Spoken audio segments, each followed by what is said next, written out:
jam hire mon bandiraɓe sehlaɓe heɗotoɓe radio Jowol Sare en garti hannde oɗo ñallawma aset hawri ko jeegom lewru juillet hitande ujunnaje ɗiɗi e nogas nayyi addan ɗon habaruji moon e ɗemgal Pulaar ma en guidoro toon to États-Unis ma en jaato Maison Blanche ƴeewen kadi kanko président Joe Biden hol pression ɓeydiɗo wonde makko pour yo nattu wonde candidat caggal muɗum ma en jaa habaruji men international manaw en toon to Angleterre ene wayno ko hannde gouvernement kesso fuɗɗi jooɗade jonde muɗum ma en ƴeew kadi woteji baɗoyji toon to France caggal ma en jaa toon to Niger cakkitoɗen to Mauritanie ƴeewen kadi ko kewi toon ko fate woteji bannoɗi ñande nogas e jeenayyi lewru juin e ɗum noon kadi hol to internet yara toon ko kupanoɗe ɗo balɗoru ko ɗum won titre uji ñon ɓurɗi mawnude oɗo journal ma gartu desuji mum joni joni.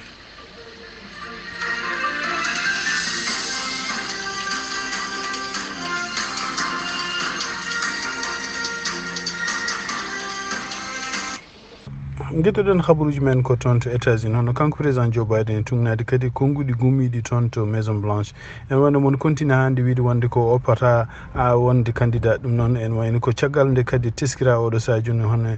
démocrate yimɓe joyataw ko représentant ji wonɓe toon to suudu représentant ji defta ko démocrate en e kanko kadi menɗoɗo wonde conseiller Barack Obama hono biyete David Axelrod taggal ɓeɗo fof ne jantodiri wi wonde ko kanko président Joe Biden o nattude wonde candidat ɗum noon siftinɗon tan e nder ɓeɗo haalɓe fof ko kanko président Joe Biden ko décision makko pour jabde wonde o hankkadi surtout ko caggal nde débat nde wadduno kanko Donald Trump wonde ene wayno ko holli oɗo saha joni kanko wawa duuɓi makko e cellal makko o rokkanimo wawde continde wadde campagne makko e surtout kadi ardade ɗiɗo duuɓi ɗum noon duuɓi nayyi garoji e tugnade kadi ko haalate oɗo saha joni kamɓe démocrate en ɓe puɗɗima oɗo saha joni ƴewde hol gonowo neɗɗo ɗiɗaɓo so tawi ko Kamala Harris wonti candidat hono kanko président Joe Biden noon ɗaminno ko entretien mo wadduno hanki ABC ene wayno ko oɗo entretien ma wallumo pour wawde fewnidde won gueɗe won kono ene wayno ko yimɓe yeɓɓe oɗo entretien fof ene wayno ɓeydi kadi ha hande hollude ɓeydima jogade sikkitare e makko wonde kanko président Joe Biden wonde ha hande est ce que mo jogori wawde continde wonde o foti wonde continde wonde candidat ko way wonde fof e nder ko yiya campagne mo wonno toon to Wisconsin o wawi haalde haaluji kewɗi kono noon ene wayno ko ɓuuri wonde important tan oɗo saha joni ene wayno ko won démocrate en et surtout kadi won yimɓe walloɓe kamɓe parti démocrate en hebde kalisaji puɗɗima sortade makko wiide wonde ko il faut ko yalta o natta wonde candidat goɗɗo ƴefte beele ɓe mbawa hawde Donald Trump noon ene wayno campagne muɗum fuɗɗima oɗo saha joni werlade dengue ko faade makko kanko Kamala Harris ɗum noon ɗaminade wonde ko kanko jogori wontude candidat pour démocrate en ko wawi wonde fof ene wayno ko Kamala Harris e Donald Trump ha hande tugnade kadi sondage uji jaltuɗi ene wayno ko ha hande ko Donald Trump ɓuurimo toɓɓe so tawi kamɓe ɗiɗo ɓe nawdama kono andaka taw holno jogori wade so tawi kanko président Joe Biden o yamiri yimɓe délégué ji makko walla yimɓe supporté ɗum fof yo gotan yo support hono Kamala Harris e ɗum no jaaɓi woppude ko wawi wonde foof ina ɗamina kanko e hoore makko andaka holko mofti woni kanko président Joe Biden on continue ha hande wiide wonde ko ala sikkitare wonde ko kanko jogori hawde hono Donald Trump e ɗum noon e tugnade noon ko faama hawnaki ko gueɗe toon to Israël so change hakkude guerre gonɗo hakkude Israël e Hamas saabu ene wayno ko kanko jogui support mawɗo wonande Israël e kadi ene wayno ko yimɓe hewɓe won julɓe ɗi ganduɗa wonɓe état ji ko wayno Michigan en ko wayno Minnesota en ɓeɗon fof ko saliɓe wotandemo walla ko joguiɓe makko sikkitare walla ko wasde weltade makko sibabunde no support mo waɗen Israël o kadi salade Israël pour cessel ɗum noon hawnaki kanko hoore makko ma waylu mbaggu so tawi kadi on continue wonde candidat donc wonande yimɓe hewɓe Merconish ɗum kadi ko neɗɗo joguiɗo show goto e radio MSNBC mbi wonde ko oɗo saha joni hono kanko président Joe Biden sibabunde gulal ɗi kewi yo oppu ene wayno hankkadi wonde kone siri ko kanko hoore makko ko goppo campagne makko ban heddoto tan ko hol jogorɗo lomtadema ɗum noon ko ɗum woni ko yalti e nder ko jumbira oɗo saha joni e nder radio ji e télévision ngaji ɗo e États-Unis kono noon ha hande ko teskira tan en wayno ko ɓuuri hewde démocrate en surtout kadi en ko continue ha hande wiide wonde ko américain ji poti andude poti famde wonde ko hawnaki tawde Donald Trump ne jogui ɗeɗo caɗele kadi e halluji Donald Trump haala ɗo yen so tawi heeɓi gouvernement ɗum ɗo foof so tawi wattama kadi taabal ene wayno ko hay goto fotani wotande Donald Trump par ce que ɓe gandi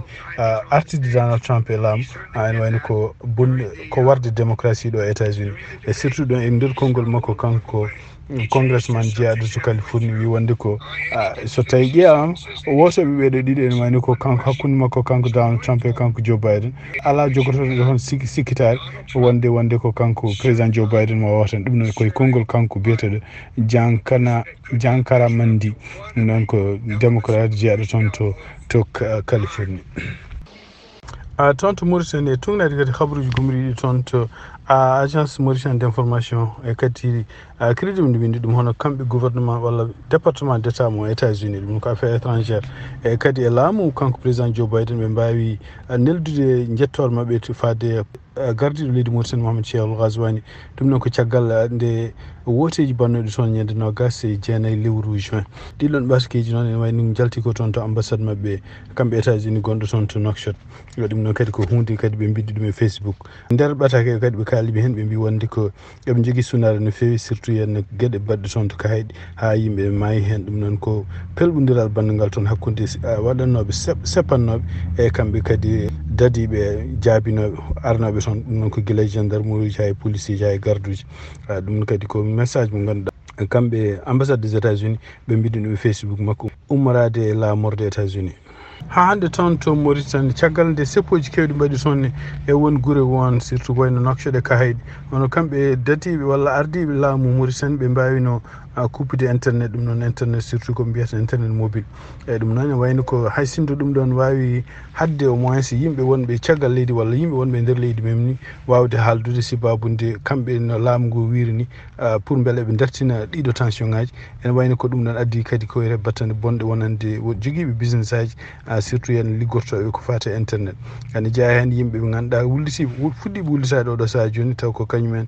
ko liggotoɓe e nder ko wiyete agence uji ɗo kalis neldete ene jeeya hen kadi yimɓe joguiɓe business aji mumen taw ko jeygu mbaɗat ɗum koye pawi koye internet ɓeɗo foof ene wayno mbi wonde ko ene kañumen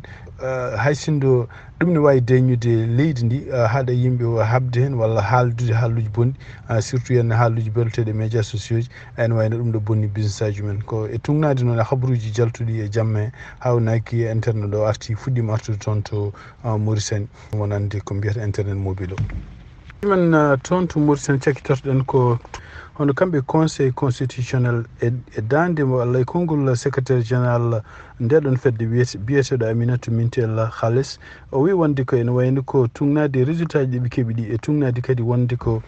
tuggitande e woteji ɗi mbaɗi résultat ji ɗi puɗɗi yaltude ɗi ene wayno ko ala goto e parti ji he garɗo e mabɓe kamɓe conseil constitutionnel pour ɗaɓɓude wonde ko yooɓe ƴewto résultat ji ɗi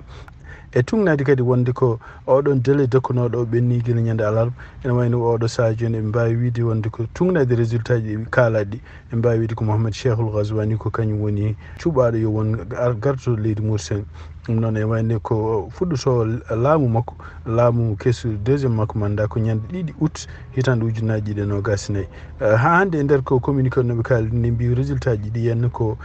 tungnade noɓe keewi ɗum résultat ji ko 56,12% ko kanko Mohamed Cheikhul Ghazouani heeɓi ɗum Biram Da Abedi heeɓi 22,10% e candidat islamiste biyeteɗo Hamdi Wuld Sidel Mokhtar heeɓi 12,78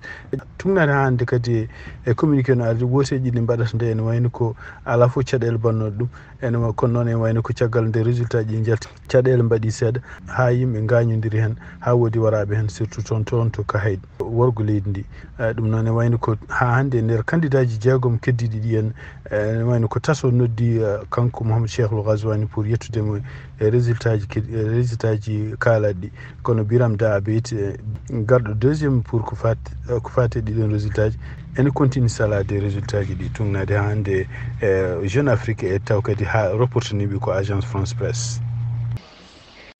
tonto Sénégal hono pelle kadi ɗi ganduɗa taw wona pelle laamuji mbawi kadi ɗum noon ko pelle tati mbawi kañumen wadde toon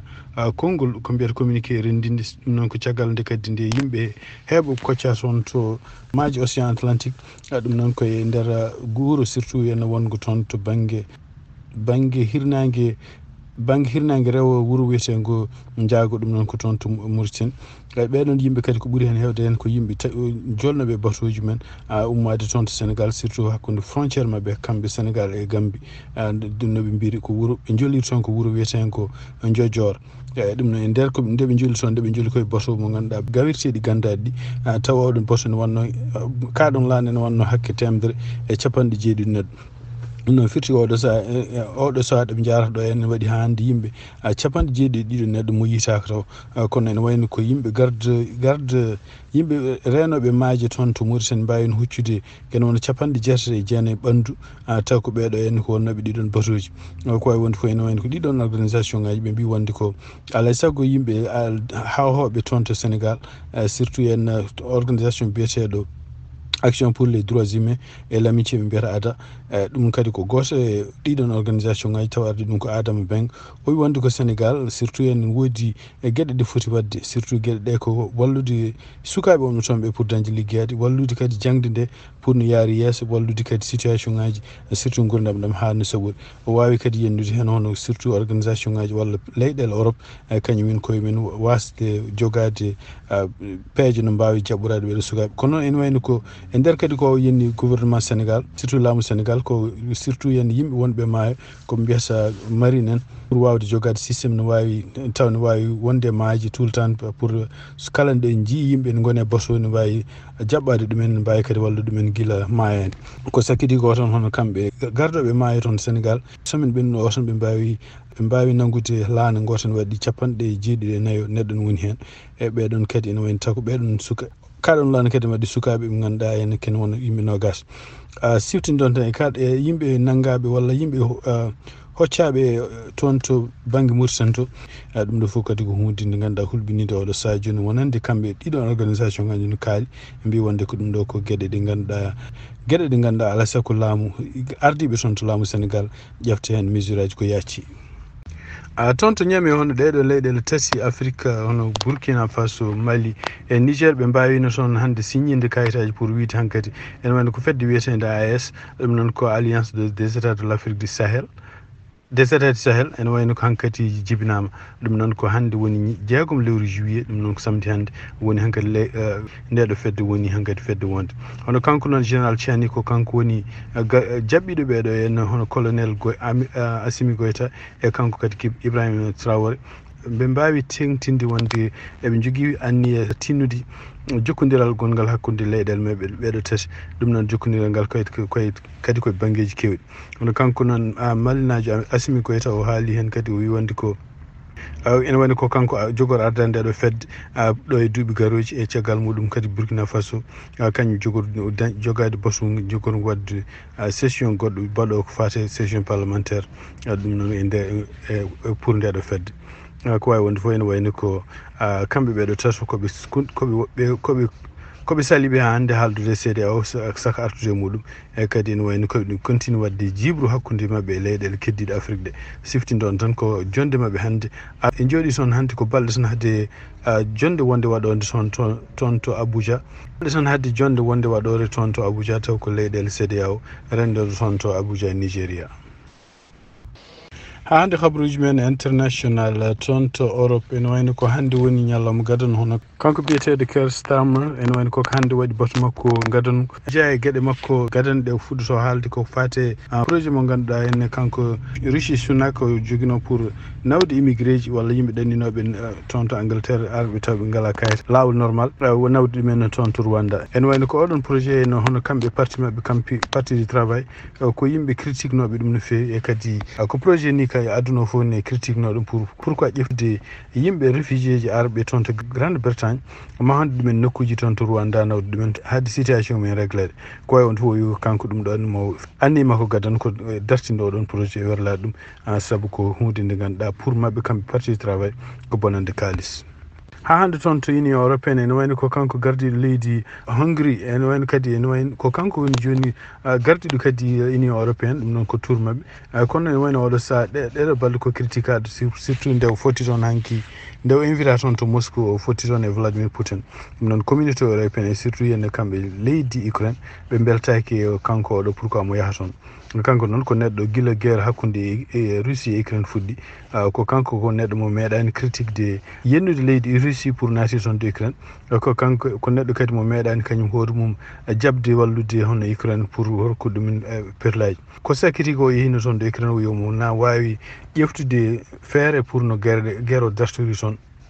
kono e tugnadi ko haalno toon nden o wino wonde ko leyɗele ɗe ganduɗa Russie hepti ɗumen oɗo saha joni nde Ukraine jaɓa ɗeɗon leyɗele keddo e Russie kono ene wayno ko guerre o kadi darto kono ɗum ko Ukraine ko hunde nde jaɓani kono wawi wonde foof o yehini toon to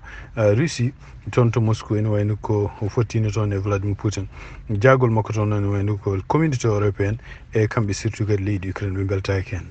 toon to France ene wayno ko janggo dimanche woni voteji kadi mbattata pour deuxiéme tour wonde ƴewde yimɓe wonaɓe toon de assemblée nationale e nder oɗo saat joni ɗo jahaten ɗo on bureau ji mabɓe gudditi toon to duuɗi gonɗe ɗum mbiyata outre mer e nokku goɗɗo kadi biyeteɗo Saint Pierre e Miquelon ene woni ko janggo jamma andete hono ɗiɗo parti ji gonɗi toon surtout kanko par exemple parti makko kanko Emmanuel Macron e parti kadi ɓurnoɗo hebde kewendi toon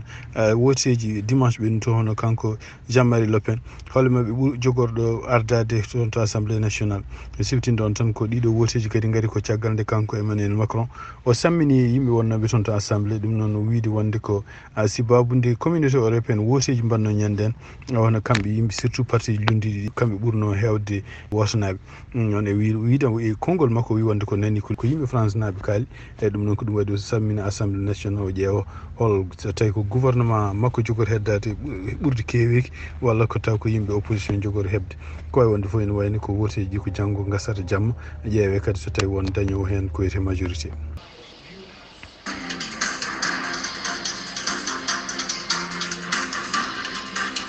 bandiraɓe sehlaɓe heɗotoɓe radio Diowo Sarr ko ɗi habaruji jogono noon hande ɗemgal Pulaar en mbaali jaam ha janggo kadi so Allah jaaɓi on jarama